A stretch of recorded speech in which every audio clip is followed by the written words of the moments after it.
Hello student, कैसे हो? सब बढ़िया? ओके। लास्ट लेक्चर के अंदर चैप्टर नंबर 7 को हम बहुत आगे ले गए थे। हमारा chapter number 7 permutation and combinations. अब हमारा आज का जो टॉपिक है, हमारा जो चैप्टर है उसके दो पड़ाव थे। एक परम्यूटेशन वाला पोर्शन था, वो हमने लास्ट लेक्चर में कंप्लीट कर दिया। आज हम जो बात करने वाले हैं वो कॉम्बिनिकेशंस, कॉम्बिनेशंस। सॉरी और स्टूडेंट, थोड़ा बोलने में दिक्कत आती है, बराबर। तो कॉम्बिनिकेशन की हम बात करने वाले हैं। तो इसके बारे में मैंने चैप्टर के स्टार्टिंग में मैंने आपको थोड़ा समझाया था, याद करो। थोड़ी सी बात मैंने आपसे बताई थी कि what is the permutation and what is the combinations. Permutation क्या है? तो permutation is arrangement of an object. आपके पास कोई भी ऑब्जेक्ट होता है, बराबर, वो ऑब्जेक्ट को हम अरेंजमेंट करते हैं। जैसे कि आपके पास मैंने क्या वो उस टाइम में भी मैंने एक एग्जांपल दिया था। सपोज आपके पास 5 चेयर है और 5 पर्सन खड़े हैं। अब ये 5 पर्सन को 5 चेयर के अंदर आपको बिठाना है, तो आप किस तरह से उसके अरेंजमेंट करेंगे? वो अरेंजमेंट हुई, arrangement that is a permutation, arrangement that is a permutation. और यही जो 5 पर्सन है उसमें से आपको कोई भी 2 पर्सन को चॉइस करना है, चूज करने वाले हो, चॉइस। इसको हम कॉम्बिनेशन कहते हैं, कॉम्बिनेशंस कहते हैं। जैसे कि आपके क्लास के अंदर 10 स्टूडेंट है, 10 स्टूडेंट है, वो 10 स्टूडेंट में से किसी 2 स्टूडेंट को आपको मॉनिटर बनाना है। तो टीचर लोग क्या करेंगे भाई? टीचर लोग बोलेंगे भाई इसको बनाए, इसको बनाए। तो वो क्या सोचेंगे, भाई मुझे ये 10 जो स्टूडेंट है उसमें से कोई भी 2 स्टूडेंट को मुझे चॉइस करना है। क्या करना है? चॉइस, चूज करना है। यानी 10 में से 2 बच्चों को आपको चॉइस करके उसका कॉम्बिनेशंस बनाना है। ये चॉइस वाली बात आई। तो हमारे पास 2 टाइप के वर्ड्स, परम्यूटेशन एंड कॉम्बिनिकेशन। तो हमारा चैप्टर का ये जो दूसरा जो पड़ाव है वो कॉम्बिनेशंस के बारे में है। तो इसलिए मैंने सबसे पहला जो सेंटेंस लिखा है, the process of selecting object is called combinations, selected object and that of arranging object is called a permutation. यानी जो आप अरेंजमेंट करते हो उसको परम्यूटेशन कहते हो। अब इसको सिंबॉलिकल कैसे लिखा जाता है उसकी बात करते हैं। तो आपके पास n टाइप के ऑब्जेक्ट है, भिन्न टाइप के, अलग अलग टाइप के n ऑब्जेक्ट है, और उसमें से r ऑब्जेक्ट को आपको चॉइस करना है। n ऑब्जेक्ट में से r ऑब्जेक्ट को आपको चॉइस करना है, चूज करना है। तो इसको सिंबॉलिकल इस तरह से लिखा जाता है, the number of combinations of n distinct object taken r at a time is given by NCR। ये इसका सिंबल है NCR। n ऑब्जेक्ट में से r ऑब्जेक्ट को चॉइस करना है, n ऑब्जेक्ट में से r ऑब्जेक्ट को चॉइस करना है। और NCR is also denoted by, इसको दूसरी भी मेथड से हम लिख सकते हैं NCR। जैसे ब्रैकेट में भी आप लिख सकते हो, इस तरह से भी लिख सकते हो, n उसके बाद बड़ा C उसके बाद R लिखो। उसके बाद इस तरह की भी एक सिंबल है NCR की। ये NCR को डिनोटेट करने की अलग अलग टाइप की मेथड है। यानी कि NCR को आप इस तरह से अलग अलग टाइप के सिंबल में लिख सकते हो। अब फॉर्मूला की बात करें बच्चे लोग कि नहीं करेंगे? फॉर्मूला तो बात करनी ही पड़ेगी भाई, फॉर्मूला के बिना तो मैथमेटिक्स अधूरा है, मैथमेटिक्स के बिना हमारी जिंदगी अधूरी है। तो एनसीआर की सबसे पहली फॉर्मूला, वैसे तो एक ही है, बाकी तो सब रूल्स है। N factorial upon r factorial into n minus r factorial. NCr is equal to n factorial upon r factorial into n minus r factorial. यह सबसे पहली फॉर्मूला। अब ये फॉर्मूला का यूज मैं आपको बता दूं। जैसे कि आपके पास tan C3 लिखा है, इसका मीनिंग क्या होगा? आपके पास 10 ऑब्जेक्ट है, उसमें से 3 ऑब्जेक्ट को आपको चॉइस करना है। n ऑब्जेक्ट में से r ऑब्जेक्ट को चॉइस करना, NCR। दूसरी एक बात यहां पे मैंने आपको बताना रह गई कि जो ये r की जो वैल्यू होती है, r की वैल्यू ऑलवेज 0 से ज़्यादा होती है और n से कम होती है। यानी कि आपके पास n ऑब्जेक्ट है, तब चॉइस कितना करेंगे? जितने ऑब्जेक्ट है इतना करेंगे, या तो कुछ भी नहीं चॉइस करेंगे। जैसे कि आपके पास 5 बॉल पेन है, आपके पास 5 बॉल पेन है, मैं बोलता हूँ कि उसमें से एक येलो है, एक रेड है, एक ब्लैक है, ग्रीन है, एक वाइट है, ऐसी के 5 टाइप के अलग अलग पेन है। अब उसमें से आप ऐसा सोचते कि मुझे तो इसमें से कोई भी बॉल पेन नहीं लेनी है, मुझे तो इसमें से कोई भी पसंद नहीं आता है। तो आपकी पसंदगी कैसी हुआ? आपका चॉइस कितना हुआ? 0 हुआ। यानी कि पसंदगी, यानी कि ये चॉइस करने की जो वैल्यू है, आर की वैल्यू, वो 0 भी हो सकती है, 0 से ज़्यादा, और ज़्यादा से ज़्यादा कहाँ तक? तो n तक। क्यों? क्योंकि आपके पास जितनी ऑब्जेक्ट होंगे इतना ही आप चॉइस करेंगे ना। जैसे कि आपके क्लास के अंदर 10 स्टूडेंट में से 2 को मॉनिटर बनाना है, वो 10 में से ही बना सकते हो, कि 15 स्टूडेंट में से 2 को मॉनिटर नहीं बनाना है, बराबर। जैसे कि आपके पास 5 बॉल पेन है, 5 बॉल पेन है, उसमें से आप 6 बॉल पेन तो पसंद नहीं कर सकते हो। यानी कि चॉइस करने की संख्या, नंबर ऑफ चॉइस बराबर आर है। आर की वैल्यू n जितनी हो सकती है, या तो n से कम हो सकती है और 0 से ज़्यादा। ओके, तो आई होप कि आप सभी को ये सभी बात मालूम पड़ गई होगी। और इसी तरह मैंने ये फॉर्मूला लिखी है NCR की, n factorial upon r factorial into n minus r factorial. यानी कि 10 ऑब्जेक्ट में से 3 ऑब्जेक्ट को पसंद करने का है।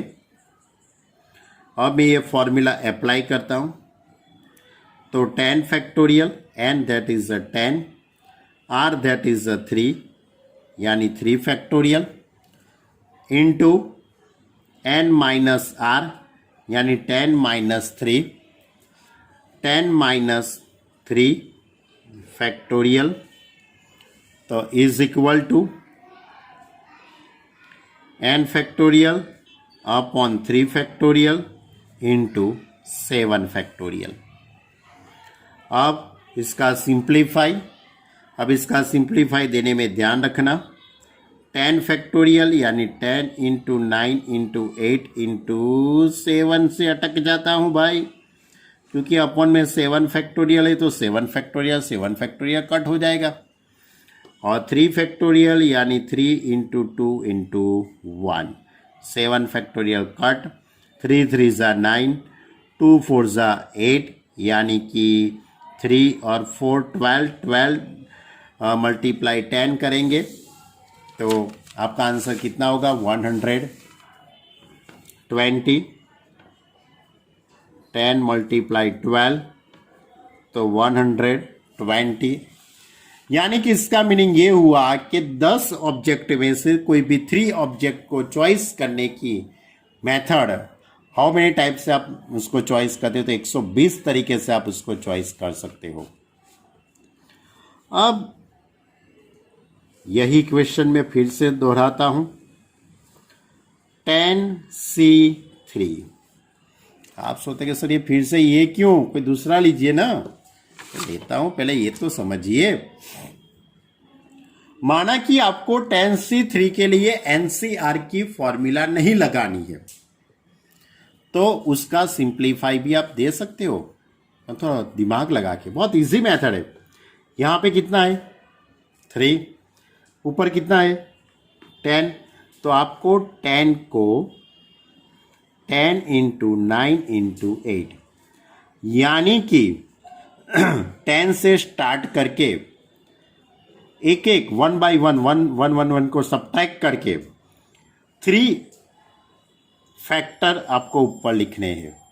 यहाँ पे 3 है इसलिए ऊपर 3 फैक्टर लिखना है। 10 से स्टार्ट करने का 10 × 9 × 8। अब यहाँ पे 3 है तो आप अपॉन में 3 से स्टार्ट कीजिए, 3 × 2 × 1। अब आप इसका सिंप्लीफाई दीजिए भाई, तो वही आएगा जो ऊपर आया है, वही आया है। 3 3 = 9, 2 4 = 8 यानी कि 12, ये 3 और यहाँ पे 4, तो 120। यानी आप फॉर्मूला का यूज नहीं करेंगे तो भी आपका आंसर यही आएगा, बराबर। फिर से बताता हूँ एक और सम, जैसे कि आपके पास 11C2 लिखा है। 11C2 यानी कि इसका मीनिंग ये होता है, आपको 2 लिखा है यानी कि 11 से स्टार्ट करना है।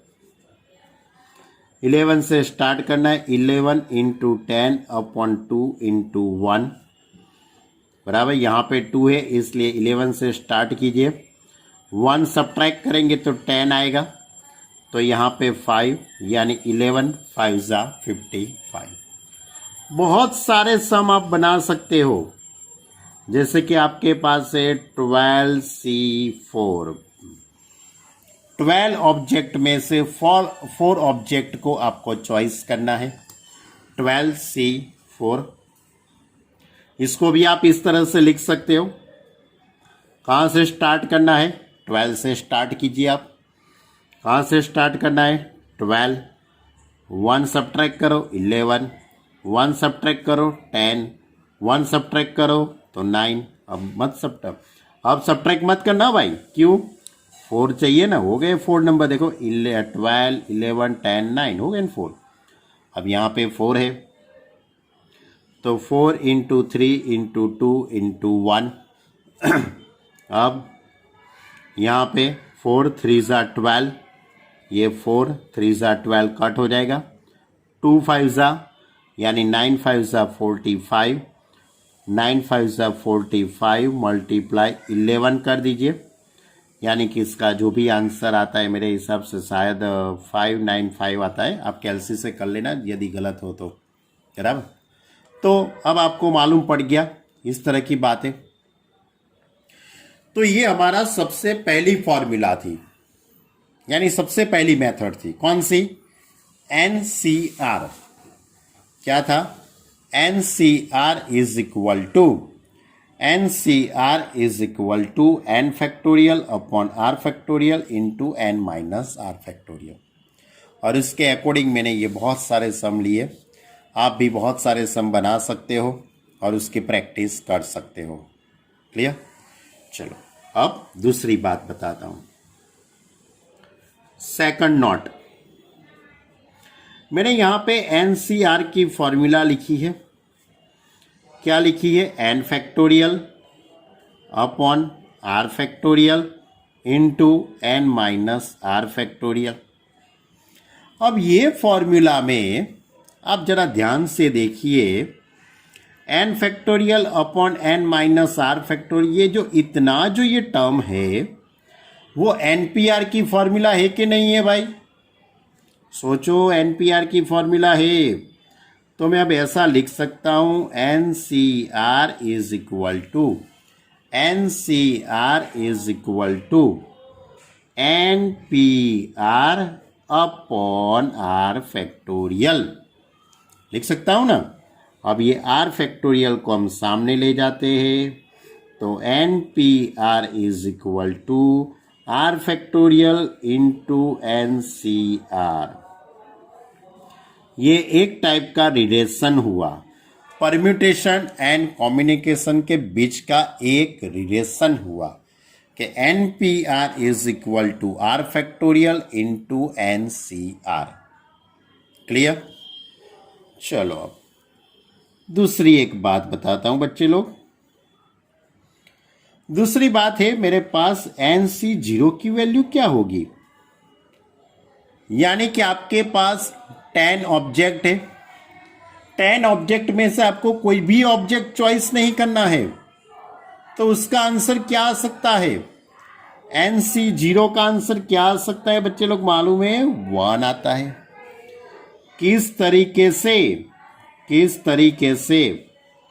तो n C zero that is n factorial upon 0 factorial into n minus 0 factorial. मैंने फॉर्मूला के अंदर वैल्यू पुट कर दी है। अब 0 फैक्टोरियल का आंसर तो 1 है, वो तो आप सभी को मालूम है।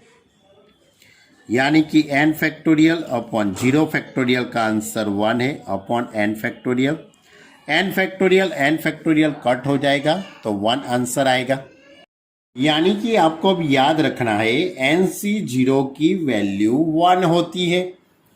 एन सी जीरो का मीनिंग होता है कि आपके पास कोई भी ऑब्जेक्ट है, उसमें से आपने कोई भी ऑब्जेक्ट चॉइस ही नहीं किया है, तो उसका आंसर क्या आता है? 1 आता है। सपोज आपके पास इस तरह से है कि 5 ऑब्जेक्ट है, 5 ऑब्जेक्ट में से आपने कोई भी ऑब्जेक्ट चॉइस नहीं किया है, तो उसका आंसर कितना आएगा? 1। कोई भी लिखे 10 सी 0 तो 1। सपोज आपके पास के है, के सी 0 तो भी उसका आंसर 1। यानी कि एन सी 0 की वैल्यू कितनी आएगी? 1।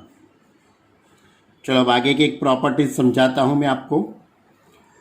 आगे की एक प्रॉपर्टीज ऐसी है बच्चे लोग, एन सी एन क्या होता है? तो n C n is equal to, इसका आंसर भी 1 आता है बच्चे लोग। आप सोचते कि ये सर कैसे आपने किया, तो मैं आपको बता दूं बच्चे लोग, n C n is equal to n factorial upon n factorial into n minus n factorial. N C r की फॉर्मूला मैंने अप्लाई कर दी। एन सी आर की formula n factorial upon r factorial into n minus r factorial, ये formula मैंने यहाँ पे apply कर दी। तो n factorial upon n factorial into 0 factorial. अब 0 फैक्टोरियल का आंसर 1 होता है। एन फैक्टोरियल कट हो जाएगा तो 1, यानी कि n C n is equal to 1। ये प्रॉपर्टीज आप ध्यान में रखना। सपोज 5C5 तो उसका आंसर भी क्या आएगा बच्चे लोग? 1। यानी कि इसका मीनिंग ये होता है कि आपके पास 5 ऑब्जेक्ट थे, उसमें से सभी ऑब्जेक्ट आपने पसंद कर दिए, चॉइस कर लिए है, इसलिए इसका आंसर 1 आता है। सपोज 3C3 तो भी 1। सपोज आपके पास इस तरह से है KCK तो भी आंसर 1, बराबर। यानी कि ऐसा कोई भी आता है जिसमें n और r की वैल्यू इक्वल होती है, तो उसका आंसर क्या आता है? 1। ये हमारी एक और प्रॉपर्टीज थी।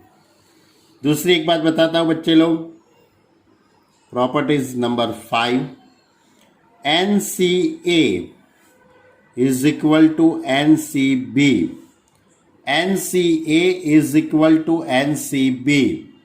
तो इसके अकॉर्डिंग ये तब पॉसिबल है if A is equal to B हो और A plus B is equal to N।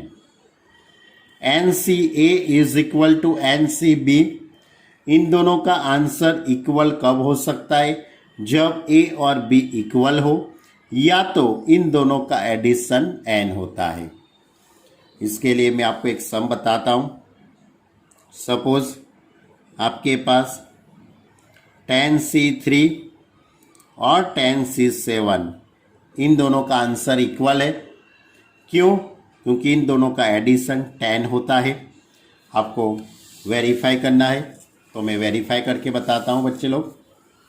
NC3 और NC7 10C3, तो 10C3 यानी 10 into 9 into 8 upon 3 into 2 into 1 यानी कि 3 ज़ा 9, 2 4 ज़ा यानी 4, 3 12 यानी कि 112। अब 10C7 का आंसर निकालते हैं। 10 into 9 into 8 into 7 into 6 into 5, 1 2 3 4 5 6 और 7। Clear?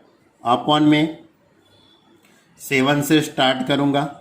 7 into 6 into 5 into 4 into 3 into 2 into 1, तो 7 7 कट, 6 6 कट, 5 5 कट, 4 4 कट, तो इसलिए 10 into 9 into 8 upon 3 into 2 into 1। अब इसका आंसर कितना होगा? 120। तो इसका मीनिंग ये हुआ कि 10C3 और 10C7 की वैल्यू इक्वल हो गई। तो 10C3 is equal to 10C7, यानी कि दोनों इक्वल हो सकते या तो इन दोनों का एडिशन 10 है। तो आप यहाँ पे देखते हो कि 3 + 7 कितना हो जाएगा? 10। ये हमारी एक प्रॉपर्टीज थी, बराबर।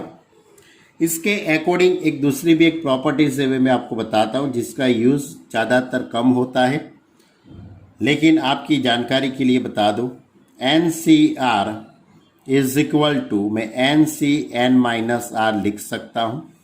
यही बात हुई, ऊपर की ये प्रॉपर्टी से वही बात हुई। NCR is equal to NCn-R। आप इन दोनों का एडिशन करेंगे तो n आ जाता है, यानी कि आपने जो आगे जो प्रॉपर्टीज समझी वही है। Suppose 10C7 is equal to 10 - 7, तो is equal to 10C3। Clear? वही बात हुई ना, 10C3 और 10C7 इक्वल है। ऐसे आप बहुत सारे सम के अंदर इसका यूज कर सकते हो। जैसे कि आपके पास है बहुत बड़ा नंबर है, सपोज 25C, यहाँ पे लिखा है 5, तो 25C 5 लिखो, या तो 25C 25 - 5 यानी कि 25C 20। दोनों का आंसर कितना आता है? सेम आता है। क्लियर? कोई कहीं भी आप ये प्रॉपर्टीज का ऐसे यूज कर सकते हो, बहुत बड़े नंबर हो। जैसे कि आपको पूछा है 30C 28 निकालना है, तो 30C 28 बहुत बड़ा हो सकता है, लेकिन आप 30C 30 - 28 कर दीजिए। ये प्रॉपर्टीज आप अप्लाई कर दीजिए, तो 30C 2 हो जाएगा, क्योंकि 30 में से 28 सब्ट्रैक्ट करेंगे तो 2। अब 30C 2 का आप आंसर निकाल के देखिए बच्चे लोग। 30C 2 का आप आंसर निकाल के देखिए बच्चे लोग। तो 30 × 29 अपॉन 2 इंटू 1 यानी कि 15 हो जाएगा। अब 15 × 29 आप कैलसी से कर सकते हो। यही आंसर 30C 28 का भी निकल सकता है। तो ये प्रॉपर्टीज आप बहुत सारे सम के अंदर इसका यूज कर सकते हो, बराबर। लेकिन इस टाइप के सम हमारे टेक्स्ट बुक में नहीं है। मैंने आपको ये प्रॉपर्टीज ज़्यादातर JEE के एग्ज़ाम के अंदर इसका यूज़ हो सकता है। आपको तो ये प्रॉपर्टीज़ का हम ज़्यादा यूज़ करेंगे। NCA is equal to NCB, therefore we say that A is equal to B, या तो A + B is equal to N। ये प्रॉपर्टीज़ का यूज़ हम ज़्यादा करेंगे। अभी भी एक और प्रॉपर्टीज़ है मेरे पास, एक और प्रॉपर्टीज़ है, इस तरह से है, आपके पास NCR plus NCR-1 is equal to N+1CR लिख सकते हो। इसका कहने का मतलब ये है कि आपके पास n इक्वल होना चाहिए, यहाँ पे r है तो यहाँ पे R-1 होगा, तो आपको इन दोनों में से जो बड़ा नंबर है वो यहाँ पे लिखना है, यानी कि ये दोनों नंबर ऑर्डर में होने चाहिए, यानी कि 7 हो तो यहाँ पे 6, यहाँ पे 8 है तो यहाँ पे 7, यहाँ पे 11 है तो यहाँ पे 10, यानी दोनों नंबर ऑर्डर के पैर में ही होने चाहिए। जैसे कि आपको बता दूं कि 10C3 प्लस 10C2, तो इन दोनों का आप एडिशन करेंगे तो आंसर क्या आ सकता है बच्चे लोग? 11C3। क्यों? क्योंकि प्रॉपर्टीज देखो अच्छी तरह से आप, n है यानी 10। अब ये तो 10 है, उसके अंदर 1 ऐड कर दीजिए यानी कि 11, और इन दोनों में से जो बड़ा नंबर है, तो बड़ा नंबर कौन सा है? 3, तो आपका आंसर यहाँ पे 3 लिखेंगे। ऐसा भी आप दूसरा भी सम ले सकते हो, कोई भी सम ऐसे बना सकते हो। सपोज आपके पास 20C18 है प्लस 20C17, तो आपका इन दोनों का एडिशन क्या आ सकता है बच्चे लोग? तो ये 20 में 1 ऐड करो 21। अब इन दोनों में से जो छोटा नंबर है वो लिखेंगे हम, यानी बड़ा, तो 18 होगा, बराबर। दूसरी कोई सम लेता हूँ, सपोज 48C2 है प्लस 48C3 है, बराबर। तो यहाँ पे 48 है तो आप उसके अंदर 1 ऐड करेंगे तो 49। अब इन दोनों में बड़ा नंबर कौन है? 3 है, तो 49C3। ये प्रॉपर्टीज़ का आप यूज़ करके बहुत सारे MCQ सॉल्व कर सकते हो। बाहर के MCQ, JEE के MCQ हो या तो बाहर की कोई कॉम्पिटिटिव एग्ज़ाम का हो, तो ये आप अच्छी तरह से सॉल्व कर सकते हो। जैसे कि एक और भी मैं स्टैंडर्ड फॉर्म में लिख सकता हूँ, जैसे कि N-1C5 है प्लस N-1C4 है, तो इन दोनों का एडिशन करेंगे तो ऊपर -1 है, उसके अंदर 1 ऐड करो तो n हो जाएगा। NC ये 5 और ये 4, तो इन दोनों में बड़ा नंबर 5 है तो यहाँ पे 5 आएगा।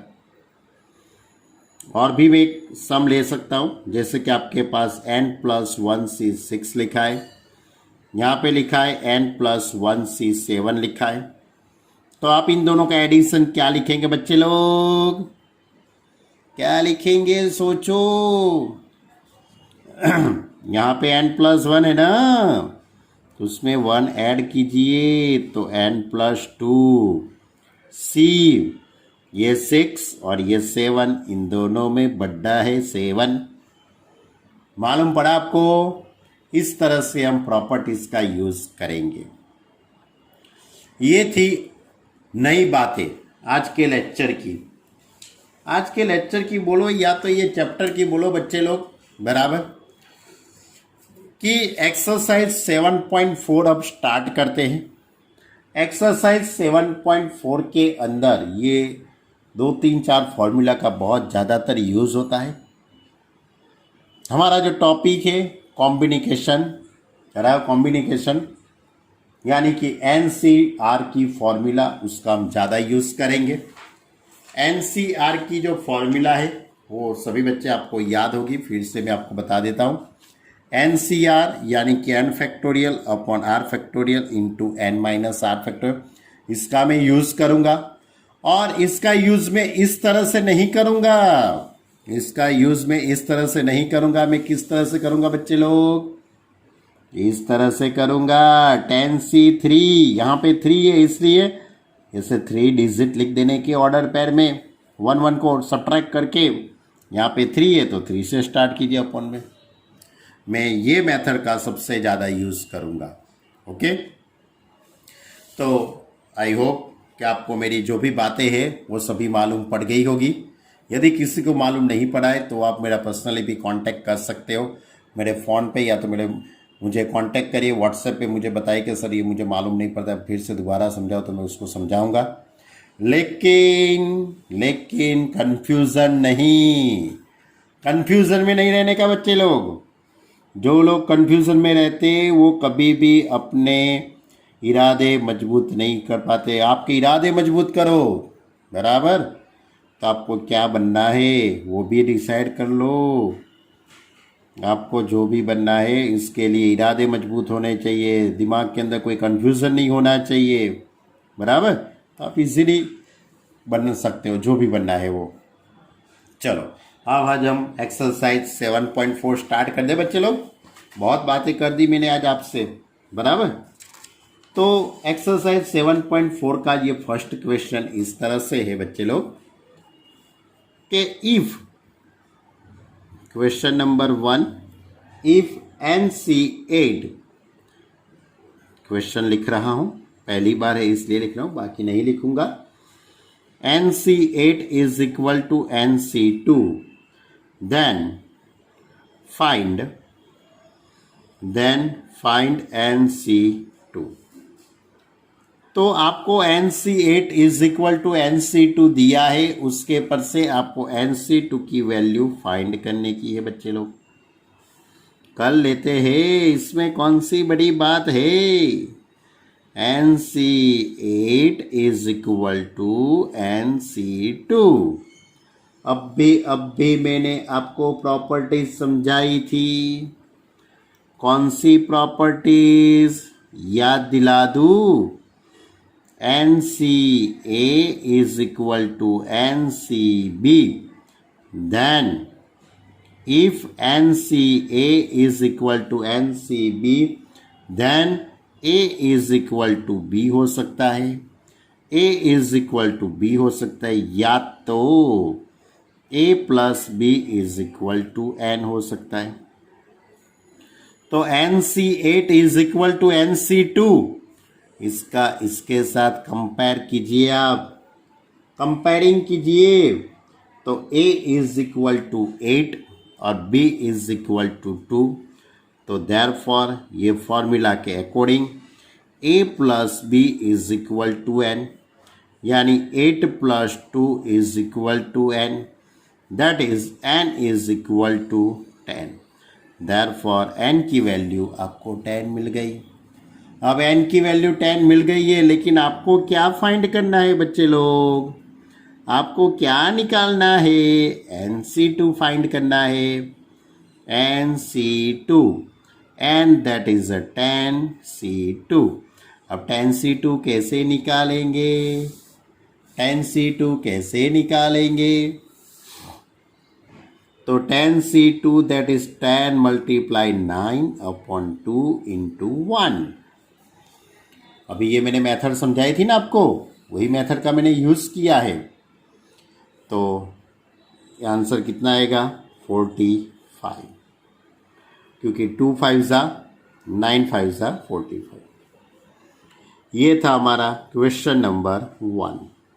नाउ वी सॉल्व अब सॉल्व करते हैं question number 2।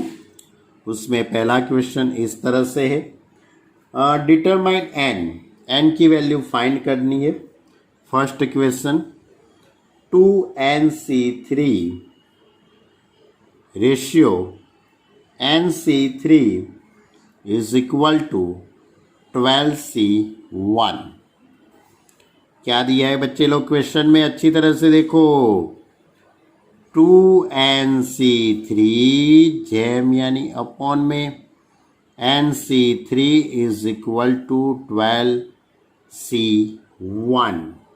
Sorry student, 12C1 लिखा है, यानी कि 12/1 होगा। गलती हो गई, गलती को सुधारना तो पड़ेगा, तो मैंने वाइटनर लगा दिया। 12C1 यानी कि 12/1। अब इसका आप क्रॉस मल्टीप्लाई करेंगे तो 1 तो इसके साथ आएगा तो कुछ फर्क नहीं पड़ने वाला है उसको। 2nc3 ये इस साइड जाएगा तो 12 इंटू nc3। अब मैंने आपको बहुत सारी बातें समझाई है। यहाँ पे 2nc3 है, ये 3 है। जैसे कि आपके पास 7c3 होगा तो आप क्या लिखेंगे? 7c3 होगा तो क्या लिखेंगे? 7 इंटू 6 इंटू 5, यानी एक एक सब्ट्रैक्ट करके जाएंगे ना। तो इसी तरह आपके पास यहाँ पे 2n है तो आपका स्टार्टिंग कहाँ से होगा? 2n, उसके बाद एक और सब्ट्रैक्ट करो 2n माइनस 1, उसके बाद एक और सब्ट्रैक्ट करो 2n माइनस 2, तो हो गया। देखो यहाँ पे 3 है तो 3 फैक्टर हो गए ना, 1 2 और ये 3 फैक्टर ऑर्डर में हो गए, एक एक सब्ट्रैक्ट करके लिख दिया। यहाँ पे 3 है यानी कि 3 into 2 into 1 is equal to 12 into nc3, nc3 that is n into n minus 1 into n minus 2 upon 3 into 2 into 1। Clear? अब ये 3 इंटू 2 इंटू 1 दोनों तरफ से कट कर देंगे हम, तो इस तरह से कुछ सेटिंग होगी आपकी। यहाँ से ये 2 कॉमन निकल जाएगा। मैंने ये फॉर्मूला का यूज़ किया, वो मालूम पड़ा ना बच्चे लोग।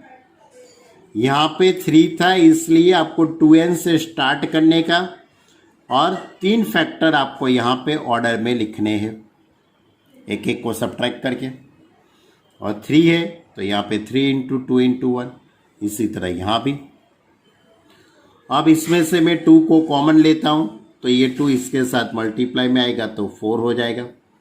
दोनों तरफ से n को काट डालता हूँ तो 2n minus 1 into n minus 1 is equal to 12 into n minus 2 into n minus 1। n minus 1 लिखना रह गया बच्चे लोग। कुछ भी करो, इंसान से गलती तो हो ही जाती है, कोई बात नहीं, ध्यान रखो नहीं होगी।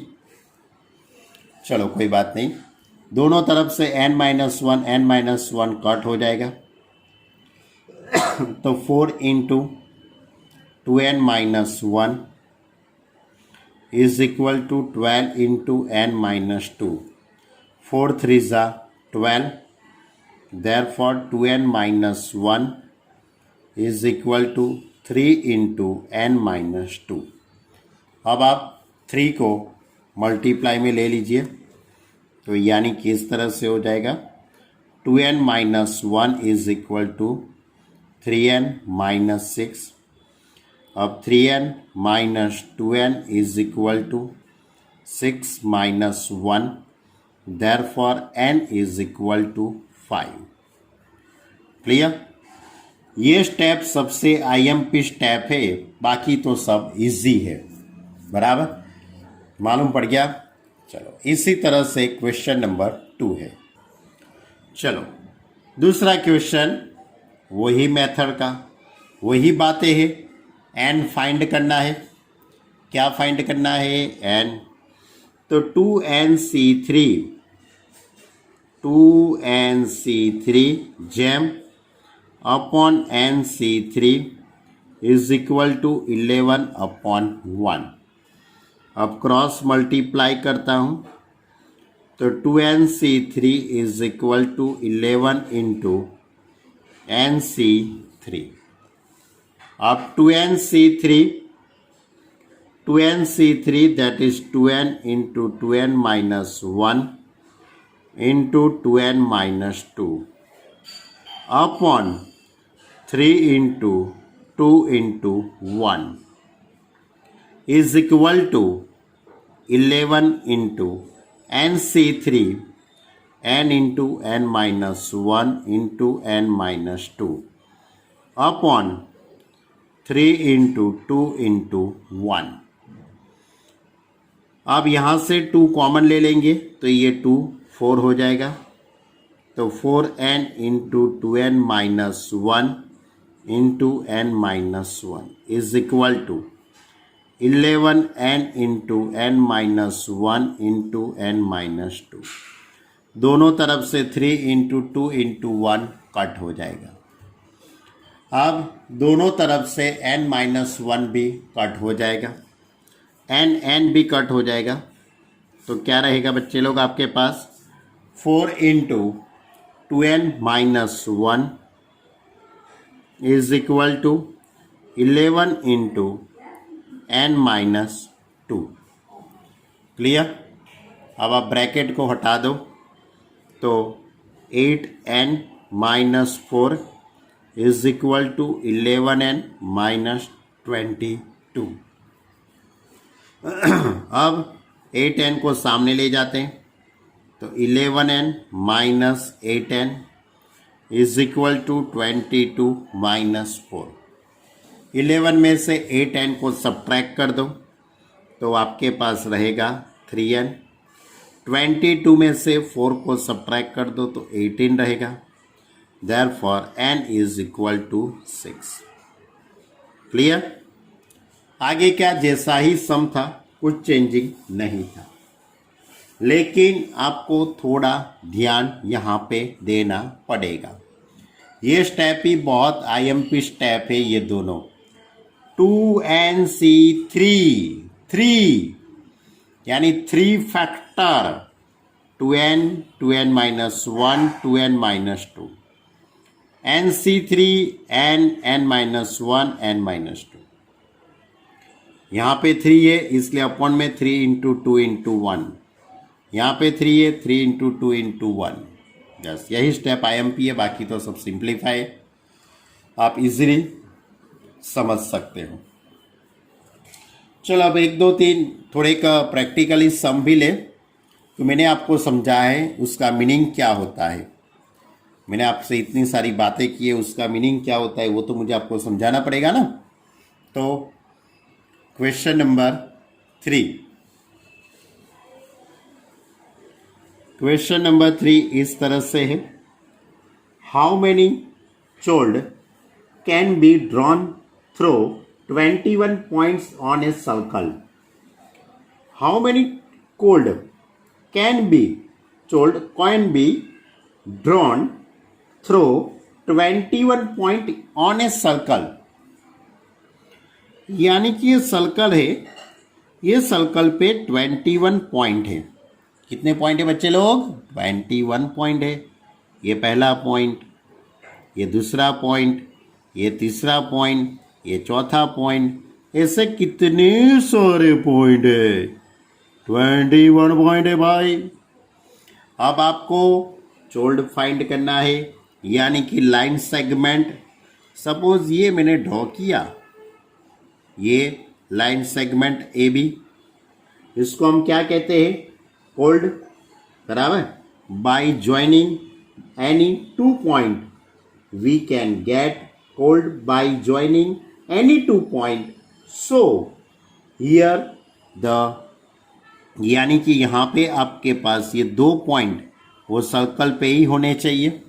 ऐसे जितने भी लाइन सेगमेंट आप ड्रॉ कर सकते हो, क्योंकि आपके पास 21 पॉइंट है, तो आपको इस तरह का लाइन सेगमेंट ड्रॉ करने के लिए आपको 2 पॉइंट की जरूरत पड़ेगी बच्चे लोग।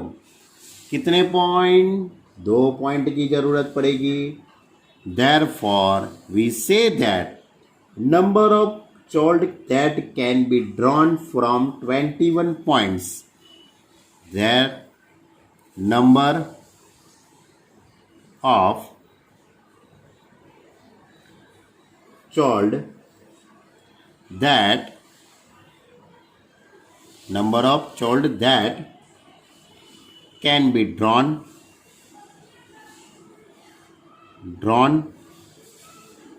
from 21 points। आपके पास कितने पॉइंट है बच्चे लोग? 21। यानी कि आप किस तरह के कितने बन सकते हैं? तो 21 में से 2 एनी 2 नंबर, एनी 2 पॉइंट को आपको चॉइस करना पड़ेगा, यानी 21C2, 21 में से 2 की चॉइस करने का, 2 पॉइंट का चॉइस करने का, यानी 21C2। अब 21C2 आप कैसे निकालेंगे? तो 21C2 आप कैसे निकालेंगे बच्चे लोग? तो 21 मल्टीप्लाई 20/2 इंटू 1, यानी कि 210। कितनी लाइन सेगमेंट बनेगी? 210 लाइन सेगमेंट बनेगी। ओके, चलो, बहुत इजी है। परम्यूटेशन से तो आपको बहुत इजी लगेगा। 7.3 एक्सरसाइज से 7.4 एक्सरसाइज आपको बहुत इजी लगेगी बच्चे लोग। चलो, question number 4। Question number 4, in how many waves can a team of 3 boys and 3 girls can be selected from 5 boys and 4 girls? यानी कि आपके पास 5 बॉयज है और 4 गर्ल्स है। आपके पास 5 बॉयज है एंड 4 गर्ल्स है। आपको इसमें से सिलेक्ट करना है, इसमें से आपको सिलेक्शन करने का है। जो भी सिलेक्शन करते उसमें बॉयज कितने होने चाहिए? 3 बॉयज का सिलेक्शन करेंगे आप और 3 गर्ल्स का सिलेक्शन करेंगे। तो 5 बॉयज में से 3 बॉयज आपको चॉइस करने के हैं। एंड यानी मल्टीप्लाई, एंड 4 गर्ल्स में से 3 गर्ल्स को चॉइस करने का है, यानी कि 5 में से 3 बॉयज एंड 4 में से 3 गर्ल्स। तो कितने भाई बनेंगे? How many waves we selecting? तो हाउ मेनी वेव्स सिलेक्टिंग, तो इस तरह से लिखेंगे हम, number of waves of selecting 3 boys and 3 girls is equal to 5 boys में से 3 बॉयज को सिलेक्ट करना है एंड मल्टीप्लाई 4 गर्ल्स में से 3 गर्ल्स को मल्टीप्लाई करेंगे। 5C3, 5 into 4 into 3 upon 3 into 2 into 1, 4C3, 4 into 3 into 2 upon 3 into 2 into 1। आप इसका सिंप्लीफाई देंगे तो 3 3 कट, 2 2 ज़ा 4, यानी कि 10। यहाँ से 3 3 कट, 2 2 कट, यानी 4। यानी कितने तरीके हुए? 40 तरीके से आप ये काम कर सकते हो। कितने तरीके से? 40 तरीके से। यानी 40 वेव्स हो सकते हैं कि 5 बॉयज है उसमें से 3 बॉयज का चॉइस करने का एंड 4 गर्ल्स में से 3 गर्ल्स को चॉइस करने का। चलो अभी एक और भी क्वेश्चन लेने की मेरी इच्छा हो गई है। अब मेरी इच्छा को मैं मना तो नहीं करूँगा। Question number 5, find the number of waves selecting 9 balls from 6 red balls, 5 white balls and 5 blue balls. If each selecting consists of 3 balls of each other. क्या कहता है बच्चे लोग? Find the number of waves selecting 9 ball from 6 red ball है आपके पास, उसके बाद 5 white ball है और 5 ब्लू कलर के बॉल है।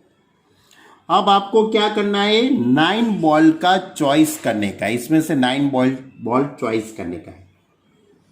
लेकिन उसने कंडीशन ये लिखी है, if each selection consists of 3 ball of each other, of each colour, यानी कि सभी कलर के 3 बॉल आपको चॉइस करने के हैं।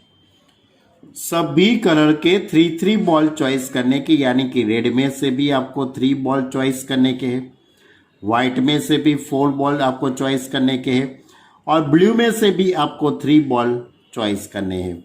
यानी सभी कलर के 3 बॉल आपको चॉइस करने हैं। तो ये सिलेक्शन किस तरह से हो सकता है, ऐसी बात की है। हाउ मेनी वेव्स से हो सकता है ये सिलेक्शन, ऐसा है। तो हम इस तरह से लिख सकते हैं, the required number of waves, required number of waves is equal to 6। Red board है, उसमें से 3 रेड बॉर्ड चॉइस करने के, यानी 6C3, एंड 5 में से 3 बॉल को चॉइस करना है, चॉइस 5C3, एंड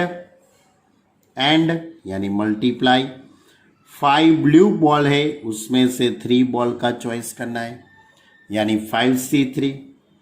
अब 6C3, इसका answer 6 multiply 5 multiply 4 upon 3 into 2 into 1, 5C3 यानी 5 into 4 into 3 upon 3 into 2 into 1 into 5C3 यानी कि 5 into 4 into 3 upon 3 into 2 into 1। आप इन सभी का सिंप्लीफाई दीजिए, 3 2 6 कट हो जाएगा, यानी कि 20 मल्टीप्लाई, यहाँ से 3 कट हो जाएगा, 2 2 4, 3 कट हो जाएगा, 2 2 4 यानी कि 10, यहाँ भी 3 कट, 2 2 4 यानी कि 10। इन सभी का मल्टीप्लाई होगा बच्चे लोग कितना, 2000। कितने तरीके से आप चॉइस कर सकते हो बच्चे लोग, 2000 तरीके से आप इसका चॉइस कर सकते हो। तो ये था हमारी एक्सरसाइज 7.4 का क्वेश्चन नंबर 5। यानी कि आज हम यहाँ तक बात रखते हैं। आज हमने आपसे क्या जो भी बात की है वो बहुत बहुत ही इम्पोर्टेंट है, क्योंकि इसका यूज़ प्रोबेबिलिटी का जो चैप्टर है 11th के अंदर भी है, 12th के अंदर भी है, दोनों में उसका यूज़ होता है। इसलिए आज की बात थोड़ी ध्यान से समझना। चॉइस करना, चूजन, चॉइस, आपके पास जितनी भी चीज़ है उसमें से चॉइस करना है, ये सभी बातें हैं।